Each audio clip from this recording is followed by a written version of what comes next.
What's up, guys? Before I kick off this story time vlog, and it's an interesting story, I just wanted to say this is not clickbait. This is something that somebody contacted me about. I think it's an interesting story. Give me a thumbs up just already because it's going to be good. All right, let's tell the story. Hey, what's up, allies? So here's a fun little story time, and really it's just me retelling an email that I got behind me here from a guy named Ronnie. So during my first Build Stuff Solder Live video, a guy came on named Ronnie from Sweden and said that my video saved his life. I had no idea what he was talking about. I didn't get it at all. And he gave me a rough little kind of synopsis of what happened in the chat, but I told him, email me, hoshnasi@gmail.com, and he did. And basically what he told me, it's a very short little story, but there's a lot in between the lines that we should probably talk about and unpack.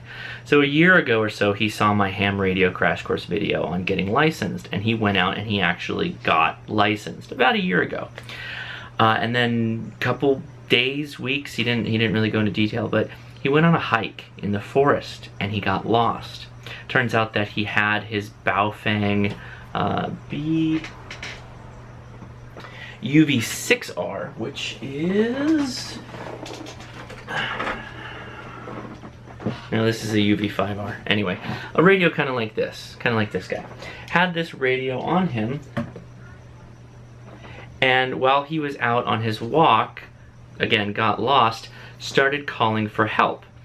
And his calls for help, or SOS, were answered by the local radio club. So here's the club behind me, SK5LW in Sweden. It turns out that Ronnie says that he called for help, said SOS, and the club actually found his location. They actually did frequency tracking. Let me pull up the email exactly. They tracked my signal. So tracked my signal means that they used an antenna like my tape measure Yagi over there, and they used that to kind of point in the area of where Ronnie was broadcasting. And they kept doing that and getting closer and closer and closer until the point that they found him. They actually found him. I'm going to try and get Ronnie on Skype one day. Obviously, we have a bit of a time difference between us and Sweden, but the whole thing is crazy to me. That is so cool. Like, it makes me feel good, not because, hey, look at what I did, I'm so great. It makes me feel good because, like, this stuff is really real. Like, I really believe in radio. I really believe in the value of radio. And this is just one example of this, that ham radio saved a life. And my video about ham radio led someone to the hobby. And had he not had that, you know, maybe he would have been okay, maybe, and the folks in Sweden maybe have hardier stock than we are here in California. I don't know, but it means something, and that's important, and that's cool. Ronnie, that's super awesome that you reached out to me, and I thank you for sharing the story. I'd love to talk to you about it in the future and actually get a little bit more details. If they, like, if this club actually went out with antennas and really did like a fox hunt, a DF, direction finding as we call it, honing in on when you were keying down to find out where your signal is, like, that's pretty slick, and that's an active club.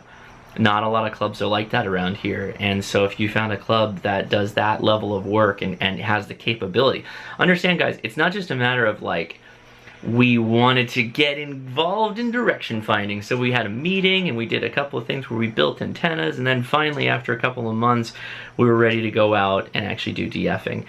He called SOS and they DF'd to him and found him.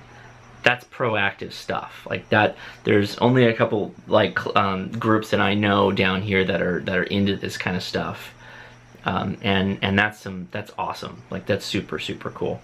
I'm super excited about it. Well, I'm not super excited that somebody had to go through a harrowing journey, but at the same time, I'm glad that radio helped, and it wasn't just some nerdy thing that we do for fun. It was actually something that potentially saved a life. So Ronnie, again, thank you so much for sharing the story. I would love to talk to you on Skype, so I sent you a request. Let's do a quick little thing if we can, if you're up to it. I'd love to know some more details. That's just super cool. And for those of you that haven't watched my ham radio videos, I call them ham radio crash course videos, I'll post the link, Boom, or Boom, I don't know which one it's going to show up on. You'll see it. Go check it out. The Get Licensed video is, I believe, possibly what maybe got him interested, or maybe it was the Baofeng video. They are some of my most popular videos, and I feel it's because the hobby's real. People get real value out of joining and getting engaged in the hobby. And it's not just me, it has nothing to do with me. It's that ham radio is a really valuable hobby and, dare I say, way of life and skill. There's so many useful skills involved with ham radio that just getting involved in talking on a repeater with an HT or just talking simplex one-on-one could save a life. In this case, it saved a life. Very cool. Question of the day. Have you ever been involved in a rescue situation or finding somebody who was lost? And finding somebody in a mall, it could technically be a rescue situation. Yeah, sure, they're surrounded with people, they're not going to die, but it's still a rescue. So I would love to hear those stories. I'd love to hear how you did it, if it was just screaming, Jason, Jason, Jason, until you found the person. You know, that would be cool too. Anyway, I would love to hear your stories. Post it below. If you haven't already, please give me a thumbs up. Give me a thumbs up for the story of ham radio saving somebody, which is super cool. Guys, I'd love it if you subscribed, and I will talk to you tomorrow. Getting ready for a big weekend. It's my birthday this weekend. Yeah, very excited about that. All right, guys, see ya.